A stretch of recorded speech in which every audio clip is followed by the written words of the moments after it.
নমস্কার, আমি মুক্তি। আপনারা দেখছেন বাবু ব্লগ। আজকে আমার রেসিপিতে রয়েছে হাঁসের ডিমের কারি, কিন্তু হাঁসের ডিমটা আমি আলু দিয়ে করব। আলু দিয়ে হাঁসের ডিমের কারি করব। আমি এখানে 9টা হাঁসের ডিম আগে থেকে সেদ্ধ করে নিয়েছি এবং একটু চিড়ে চিড়েও নিয়েছি। এখানে 3টে বড় সাইজের পেঁয়াজ একদম কুচিয়ে কেটে নিয়েছি, একটা বড় টমেটো কেটে নিয়েছি, 4টে কাঁচা লঙ্কা আর আলু, আর এখানে রয়েছে আদা আর রসুনটা সেটা বেটে রেডি করে নিয়েছি। এবার আমি এইগুলোকে রান্না করব। তার জন্য সবার প্রথমেই আমি একটা কড়াই বসিয়ে নিচ্ছি গ্যাসে কড়াইটা চাপিয়ে দিয়ে এবার গ্যাসটা আমি অন করে নেব। প্রথমেই আমি এই ডিমগুলোতে আলাদা করে আর নুন হলুদ মাখাবো না। কড়াই যখন গরম হবে এর মধ্যে যখন আমি তেল দেব তাতে একটু নুন আর হলুদ দিয়ে ডিমগুলোকে ভেজে নেব। তাহলে কড়াইটা গরম হোক। কড়াইটা গরম হয়ে গেছে, এবার আমি ডিমগুলোকে ভাজবো। তার জন্য বেশ একটু তেল দিয়ে নিচ্ছি। তেলটাও গরম হয়ে গেছে, এবার তেলের মধ্যে আমি যেহেতু ডিমগুলো ভাজবো তাই একটু লবণ দিয়ে দিলাম আর একটু হলুদও দিয়ে দিলাম। এবার আমি এই ডিমগুলোকে ভাজবো। একে একে ডিমগুলোকে ছেড়ে দিই। ডিমগুলো আমি তেলের মধ্যে ছেড়ে দিয়েছি। এবার একটু ডিমগুলোকে আমি হালকা লাল করে ভেজে নেব। ডিমগুলো বেশ ভাজা হয়ে গেছে, এবার আমি ডিমগুলোকে একে একে তুলে নেব। ডিমগুলোকে ভেজে আমি তুলে নিয়েছি। এবার ডিমের তরকারিটা করার জন্য আমি কড়াইয়ে আবার পরিমাণ মতন তেল দিয়ে দিয়েছি, এই ডিমের তরকারিটা করব বলে। তেলটা গরম হোক, তারপরে আমি তরকারিটা আরম্ভ করব। তেলটা গরম হয়ে গেছে, এবার আমি এই তেলের মধ্যে যে আলুগুলোকে কেটে রেখেছিলাম এই আলুগুলোকে একে একে ছেড়ে দেব।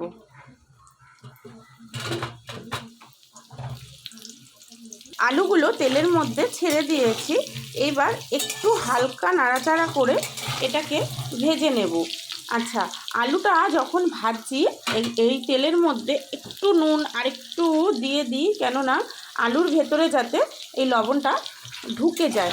যারা আমার ভিডিও প্রত্যেক দিন দেখে তারা প্রত্যেকেই জানে যে আমার হোম ডেলিভারি খাবার যায়। এই যে আমি যে রেসিপিগুলো রান্না করি সেগুলো প্রত্যেকটাই আমার হোম ডেলিভারি খাবারের থাকে। তা আজকে আমার হোম ডেলিভারিতে যাবে আলু দিয়ে হাঁসের ডিমের কষা। আলুগুলো বেশ হালকা ভাজা হয়ে গেছে। এই আলুগুলোকে আমি আর তুলবো না। আপনারা যারা আমার ভিডিওটা প্রত্যেক দিন দেখেন তারা প্রত্যেকে জানেন আমি একটু শর্টে রান্না করি, কেননা সময়ের এখন খুবই অভাব। তাই আমি এই আলুগুলোকে আলাদা করে তুলে নেব না আর আলাদা করেও মশলা কষাবো না।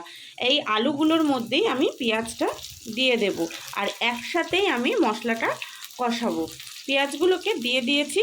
এবার আমি এটাকে আলু আর পেঁয়াজ একসাথেই ভাজবো।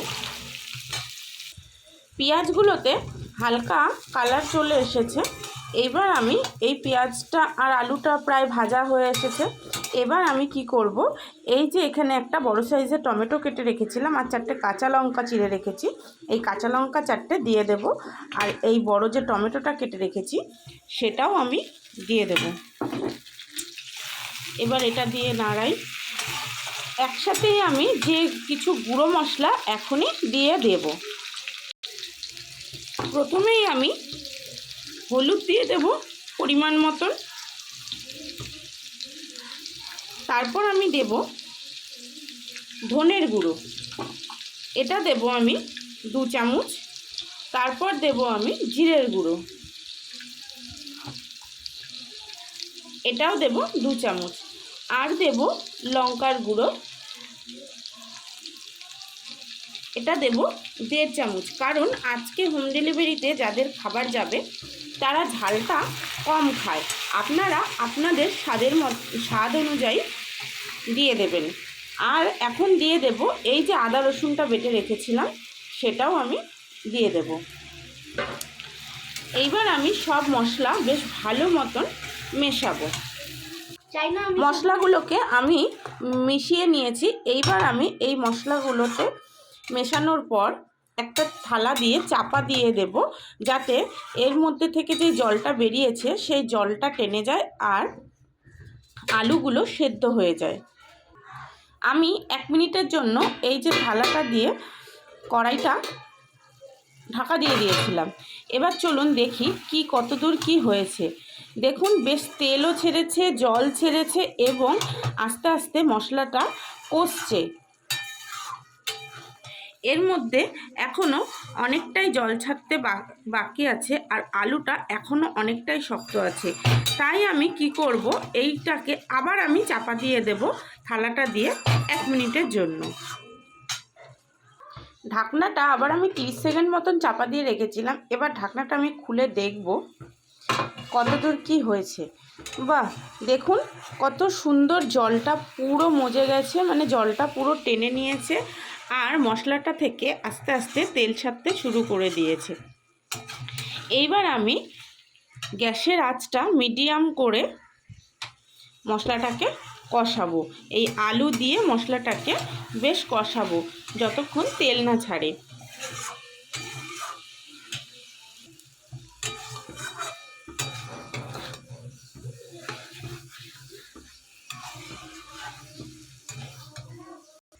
মশলাটা দিয়ে বেশ সুন্দর তেল ছেড়ে দিয়েছে।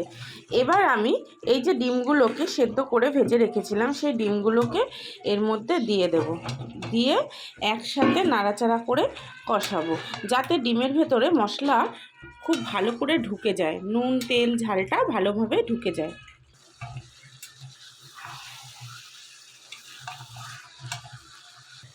মশলাটা ভালোভাবে কষে গেছে, ডিম আলু মশলা সব একসাথে খুব সুন্দরভাবে কষে গেছে।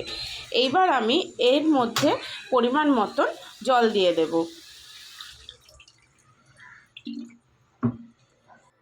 এবার আমি তরকারিটার মধ্যে একটু গরম মশলা দিয়ে দেব।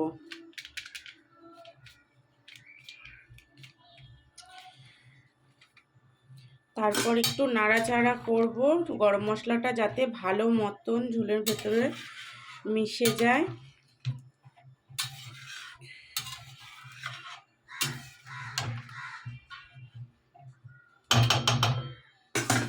এইবার এই থালাটা দিয়ে কিছুক্ষণের জন্য এটা চাপা দিয়ে দেব, বেশিক্ষণ না, 1 থেকে 1.5 মিনিট।